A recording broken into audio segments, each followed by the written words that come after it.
내 맘에 되시고 내 옆에 계신 것을 늘 알게 하소서. 저 영광 빛난 곳을 주 허락했으니 그 허락하신 곳을 늘 사모합니다. 끝까지 쉬지 않고 주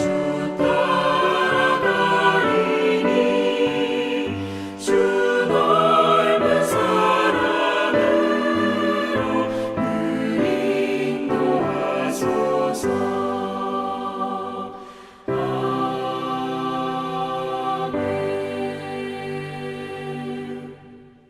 오늘 하나님의 말씀은 사무엘하 3장 12절에서 21절까지 말씀입니다. 아브넬이 자기를 대신하여 전령들을 다윗에게 보내어 이르되 이 땅이 누구의 것이니까? 당신은 나와 더불어 언약을 맺사이다. 내 손이 당신을 도와 온 이스라엘이 당신에게 돌아가게 하리이다. 하니 다윗이 이르되 좋다. 내가 너와 언약을 맺거니와 내가 내게 한 가지 일을 요구하노니 나를 보러 올 때 우선 사울의 딸 미갈을 데리고 오라. 그리하지 아니하면 내 얼굴을 보지 못하리라. 하고 다윗이 사울의 아들 이스보셋에게 전령들을 보내 이르되 내 처 미갈을 내게로 돌리라. 그는 내가 전에 블레셋 사람의 포피 100개로 나와 정언한 자니라. 하니 이스보셋이 사람을 보내 그의 남편 라이스의 아들 발디엘에게서 그를 빼앗아오매 그의 남편이 그와 함께 오되 울며 바후림까지 따라왔더니 아브넬이 그에게 돌아가라. 함에 돌아가니라. 아브넬이 이스라엘 장로들에게 말하여 이르되 너희가 여러 번 다윗을 너희의 임금으로 세우기를 구하였으니 이제 그대로 하라. 여호와께서 이미 다윗에 대하여 말씀하시기를 내가 내 종 다윗의 손으로 내 백성 이스라엘을 구원하여 블레셋 사람의 손과 모든 대적의 손에서 벗어나게 하리라 하셨음이니라. 아브넬이 또 베냐민 사람의 귀에 말하고 아브넬이 이스라엘과 베냐민의 온 집이 선하게 여기는 모든 것을 다윗의 귀에 말하려고 헤브론으로 가니라. 아브넬이 부하 20명과 더불어 헤브론에 이르러 다윗에게 나아가니 다윗이 아브넬과 그와 함께 한 사람을 위하여 잔치를 배설하였더라. 아브넬이 다윗에게 말하되 내가 일어나 가서 온 이스라엘 무리를 내 주 왕의 앞에 모아 더불어 언약을 맺게 하고 마음에 원하시는 대로 모든 것을 다스리시게 하리이다. 이에 다윗이 아브넬을 보내매 그가 평안히 가니라. 아브넬의 앞부분에서 하나님 뜻대로 이 나라를 다윗에게 주겠다라고 협박을 하죠. 근데 협박이 아니었던 것 같아요.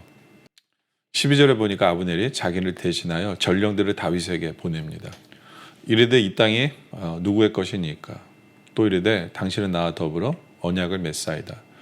내 손이 당신을 도와 온 이스라엘이 당신에게 돌아가게 하리이다 라고 소식을 전합니다. 예.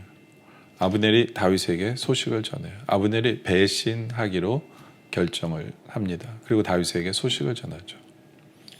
예. 그래서 13절에 다윗이 이르되 좋다. 내가 너와 언약을 맺거니와 내가 내게 한 가지를 요구하노니 나를 보러 올 때 우선 사울의 딸 미갈을 데리고 오라. 그리하지 아니하면 내 얼굴을 보지 못하리라 하고. 참 재밌는 만남이에요. 재밌는 언약이죠. 예. 남의 나라 군대 장관과 다른 나라 왕이 언약을 맺어요. 언약을 맺어요. 예. 근데 그 언약의 내용도 참 언약의 조건도 참 다윗이 어떻게 보면 이상한 걸 요구해요. 나를 보러 올 때 우선 사울의 딸 미갈을 데리고 오라라고 얘기합니다. 물론 미갈은 자기 아내였어요. 근데 지금은 다른 사람의 아내거든요. 이게 옳을까요? 하여튼 14절에 보니까 다윗이 사울의 아들 이스보스에게 전령을 보내 이르되 내 처 미갈을 내게로 돌리라. 그는 내가 전에 블레셋 사람들 포피 100개로 나와 정언한 자 아니라 하니라.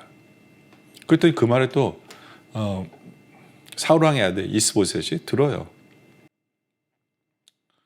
아마 두려워서 그랬는지도 모르겠죠. 15절에 이스보셋이 사람을 보내 그 남편 라이스의 아내 발델에게서 그를 빼앗아 옵니다. 근데 그 남편도 참 순정파인 것 같아요. 16절에 그의 남편이 그와 함께 오되 울며 바울은까지 따라왔더니 아브넬이 그에게 돌아가라 하며 돌아갑니다. 그러니까 군대 장관이 협박하니까 돌아갈 수밖에 없죠. 근데 다윗의 이 행동 옳은 걸까요? 아니에요. 절대로 옳지 않아요. 자기 아내였어요. 근데 이제 다른 사람의 아내잖아요. 다시 다른 사람의 아내를 뺏어오는 것은 하나님 원하시는 것은 아니다 라는 거예요. 근데 왜 다윗은 이것을 요구했을까요? 다윗의 인간적인 생각 때문에 그래요. 하나는 명예, 체면 때문에 그래요. 늘 사람들이 다윗이 나중에 전체 왕이 됐어도 뭘 수군거릴까요? 네? 아내를 딴 사람에게 뺏긴 남자다. 그 얘기 듣고 싶지 않았어요. 자신의 명예 때문에 그래요. 하나님에게 묻지도 않고 하나님 뜻과는 상관없이 자신의 명예를 지키려고 하는 다윗의 모습을 보게 돼요. 참 다윗도 인간이에요. 왕으로서 있다 보니까 이렇게 변해가는 것 같아요. 참 변해가요.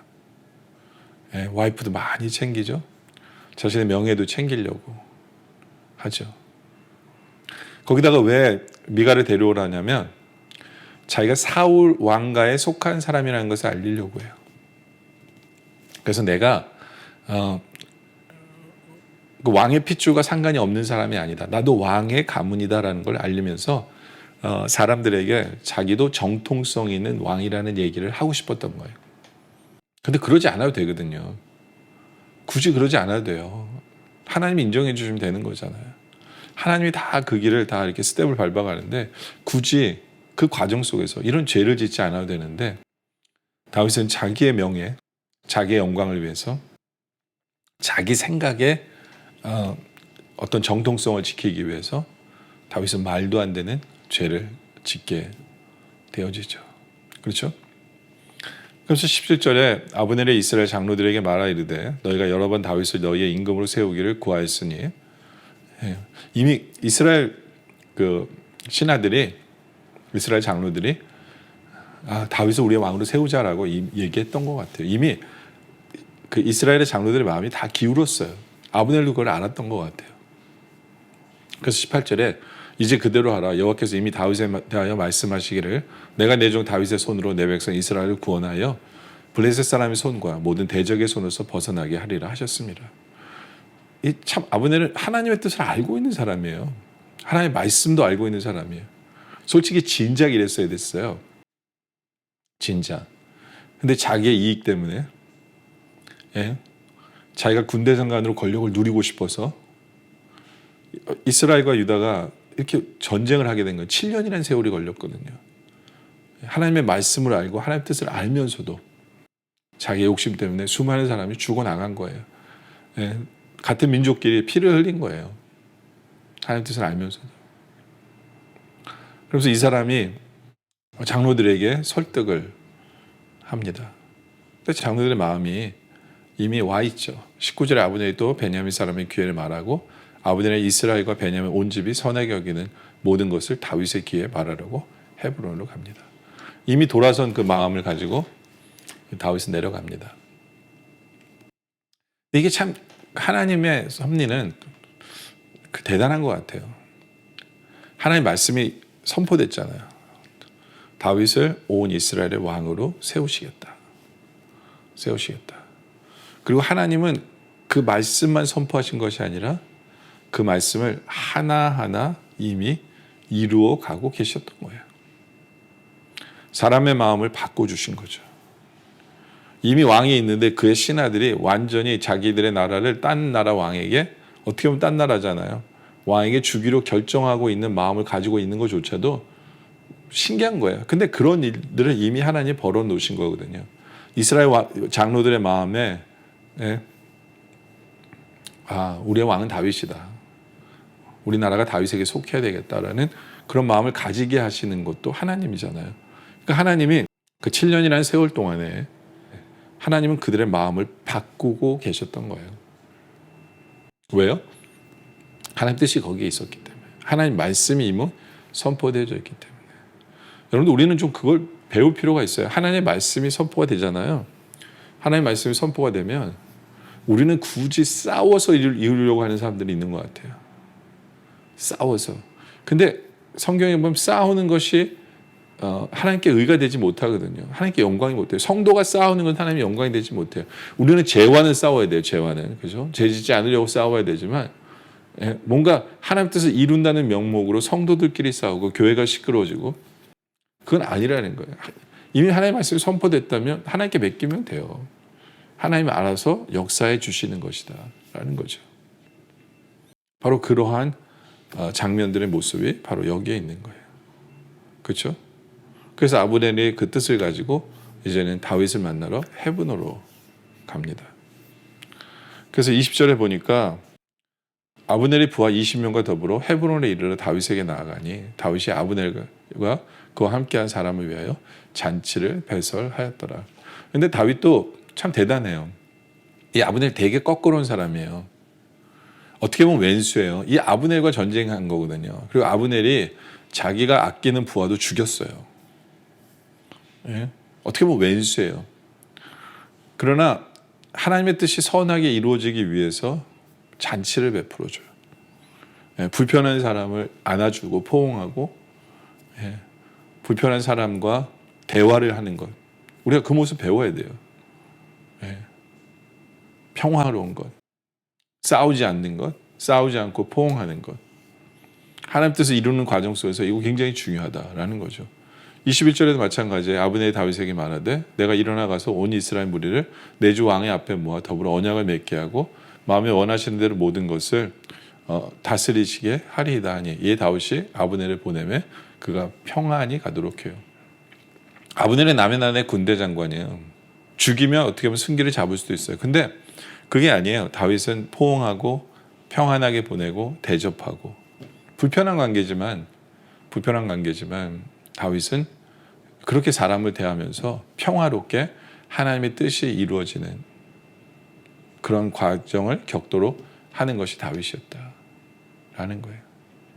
바로 이러한 모습을 우리가 배우길 원합니다.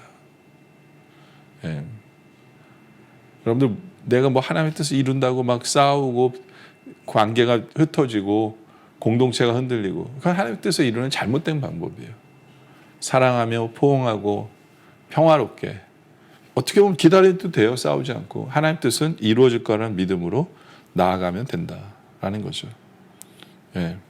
그렇게 하나님의 뜻을 이루심을, 하나님이 하나님의 뜻을 이루심을 바라보며 하나님께 영광을 돌리는 바로 그런 삶을 살아가는 우리 모두가 되어주시길 주님의 이름으로 축원합니다. 기도드리겠습니다. 아버지 하나님, 우리가 살면서 내 명예, 내 인간적인 방법을 이루기 위해 하나님 뜻을 이루는 과정 속에서 죄짓지 않게 하여 주시옵소서. 하나님의 말씀이 선포되고 하나님 뜻이 이루어지는 과정 속에서 우리는 기다릴 줄 알게 하시고 다투지 않게 하여 주시옵소서. 하나님 뜻을 이룬다는 명목으로 싸우고 다투고 그러면서 공동체를 흔들리게 하는 일이 없게 하시고 오히려 포옹하고 베풀고 평화로운 그런 관계를 유지할 줄 아는 바로 그러한 지혜를 배울 수 있는 우리 모두가 되게 하여 주시옵소서. 그래야 하나님의 뜻을 이룰 때 그 과정조차도 성결하게 거룩하게 하나님을 기쁘시게 하며 이루어가는 우리의 삶이 되어줄 수 있도록 주님 인도하여 주시옵소서.